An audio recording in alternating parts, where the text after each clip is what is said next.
Hi guys, it's Ichis here. So today I'm here with an unboxing video, and this time I'll be covering the premium standard deck set for Musketeers.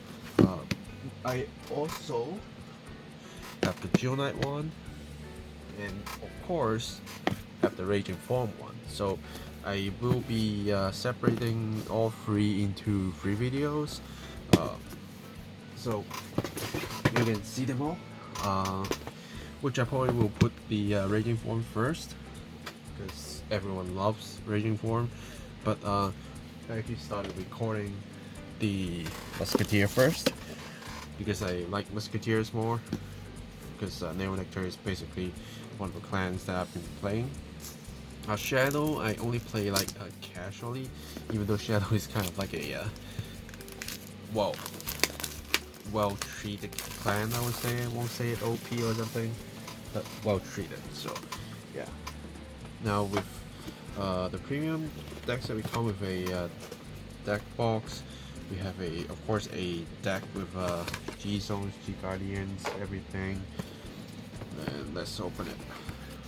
We also get a deck box, which is really cool. So the deck, we will look into it in a bit, and then we get a very big V2 box, and then we get some papers that we don't want anymore, probably, and then rest is just a empty big box, which is very good, because I do need a lot more boxes to keep storing my cards, so this is definitely going to good use. And then the V2 box, nothing too much to say here, just the old Musketeer Cecilia art. So let's quickly go over the deck. I think some people might actually see the deck list, but let's go through this again. Right, so you can see it's very thick, because we do include like G zones and such as well. So first, we do have Cecilia, which is in the common state. In the past, she was a triple rare, and I do think I have her SP, but I have to say I have too many cards now. I don't know where she is, but it's good for us to just simply use that. So that's pretty cool.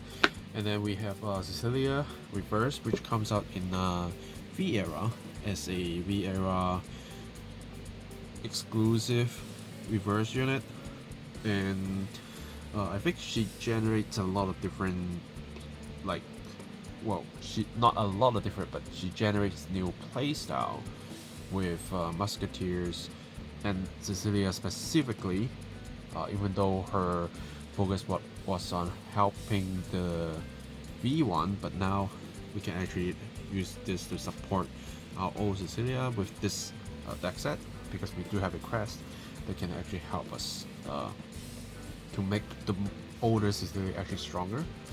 And we get 2 copies, okay? So if you do want more, you need to find more yourself.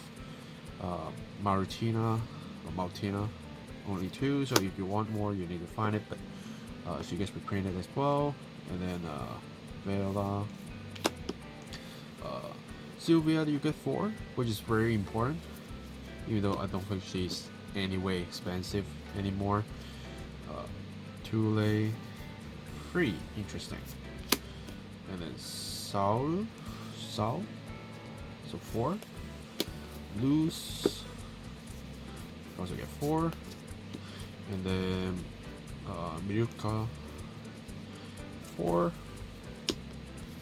Castone, 3. I'm not too sure if you're actually using that much.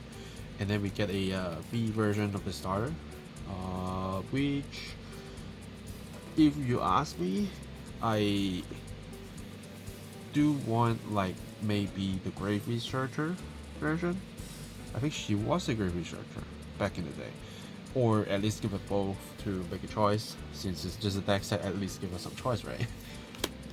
And then we get a Stoichia over trigger as in the common, which no matter you are a D standard player or not, it's still good for you. And then the Soul in crit with GB1, so that is not the like edited Soul in crit, so you won't get the plus draw on damage, but it's still a good card, at least for you to start with. And then the strive for the crit, which is very important to have 4. And then draws, PG draws we only got 3, so I think we are still missing a PG somewhere. And then the heal guardians. Okay, we get the elemental shield, so yeah, didn't gone through the list, so I didn't know about that. But this is a good plus because, like, when we are playing premium, we basically having Grey Force everywhere. There are decks that don't use it, but you never know, right? And then the more importantly, Harmonic Messiah get reprinted here.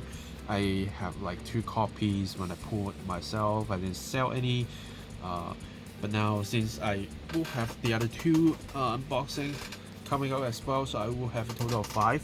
So I can actually sell to some of my friends who don't even have a copy with this version, probably for a cheaper price, but that's okay. And then the Cecilia Grade 4 is a way for you to get the crest, so definitely you need 4 of these. And then this little lady here is also something like very old, so there we go. To us, well, at least to me, it's kind of old now, even though she might be just very recent update, but like talking about premium updates is still a very long time. And then we have Katrina. There's only 1. I do have a lot of spares, so I think it's time for me to just put them out for people to actually pick them up.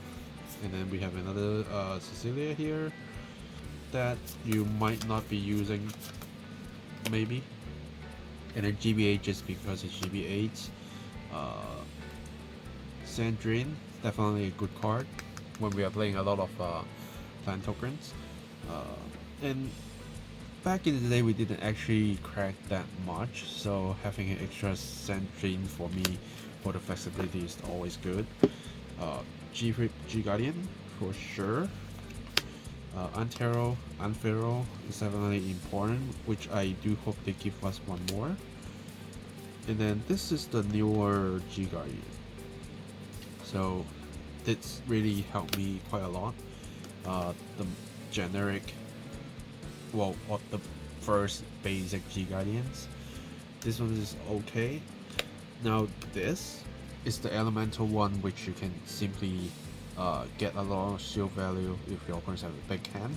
But personally, I prefer Desmo.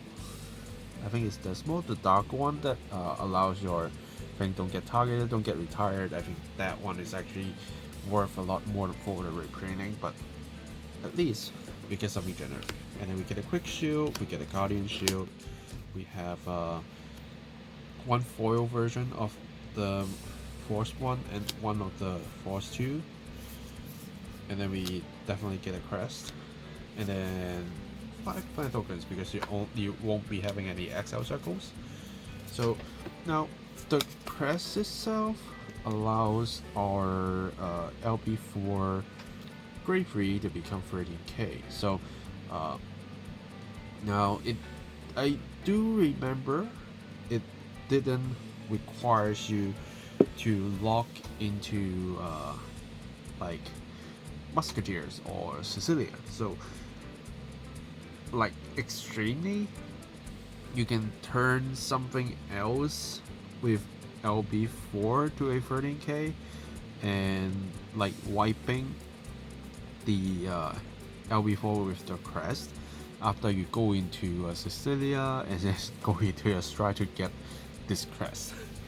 Ultimately, you can actually do that, but for now, I don't think it is a good idea for Musketeers. For Revengers, is definitely a good thing to do. So yeah, no idea how things will evolve.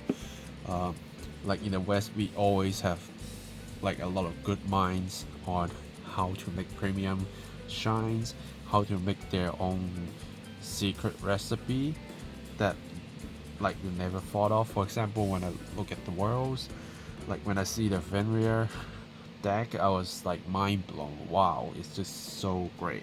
Because a friend of mine was like a Genesis main, even though he might not be like putting like a lot of time into it because he's not playing it competitively. He just want to play fun combos, cool combos, uh, something that is weird but worth to try, something like that. And then we never like kind of talked about how Fenrir can work, and then like someone just took the deck and win the worlds, and like I just sent him the deck and he's like, oh wow. Right? So there's a lot of things that can happen, and this is a very good entry point. And Musketeers, I think, will be helpful for people to enter the game, because what Musketeer requires you to like learn and play with isn't that hard. At least that's how I see it. For Dual Knights, I think it's also simple. For Raging Form, it might actually requires a little bit more learnings compared to the other two. So if you are asking me if I'm entering Premium and I'm getting one of these to start with, which one would I prefer? I would say Musketeers. Well, not that I like Musketeer, I like Neonectar more, but I think it's a better entry point. And with Neonectar, you can just expand to something else with this, I think, because like, for example, we have Sylvia, so we can use other plant token related decks with this, and you have most of the stuff. You just need to change a little bit of things, and then you will be fine. Raging Form is kind of fixed it with the Revengers, and then when you are actually seeking for some other Revenger cards, it could be quite troublesome, given that it's not that easy to find V cards, or even older cards. And then with Dual Knights, which for Royal Paladin, unfortunately they kind of have things to share, but at the same time they don't share a lot of things, and the G zone to me is usually kind of a little bit boring. So that's why I put like Musketeer, Neonectar to be the first choice if you are asking me for suggestions on what deck to pick. So yeah, do let me know your thoughts out the all three. Which one would you prefer people to start with? It might be a better thing to start with. Do let me know. Yeah, and then we will go ahead to the next unboxing, which will be the Dual Knights, because like I am going to record the Raging Form after this, but then it will be out before this one. So yeah, just letting you know, because you see them sealed and then they suddenly get a like unboxing before. That's why. Yeah, so do let me know your thoughts down below in the comments section. Subscribe for more unboxings, deck fights, deck profiles. Yeah, that's it for this video. Thanks for watching, guys, and I will see you guys in the next video. Signing off.